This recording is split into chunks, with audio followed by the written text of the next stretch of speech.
Ulit ang puti rito. Saka yung mga roots dito yan, mga bagong ano. Yan o, mga puti. Yan ang ano namin na. Oo nga, no? Nakikita mo rin ba pag nagsasample tayo may white? May white din.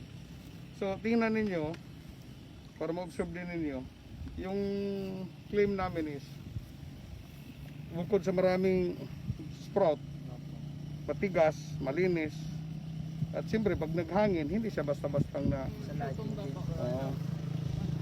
At yung isa pa, yung zero pesticides talaga kami. I-observe ninyo. Anyway, magbantay naman kayo eh. Opo. Hindi kami maglagay ng pesticides kahit 1%. So kung kunyari nagkaroon pala ng pest damage, hindi spray yung gilagay. Wag. Wag po, as in. Herbicide sir, pwede. Okay lang po herbicide. Herbicide pwede. Okay po.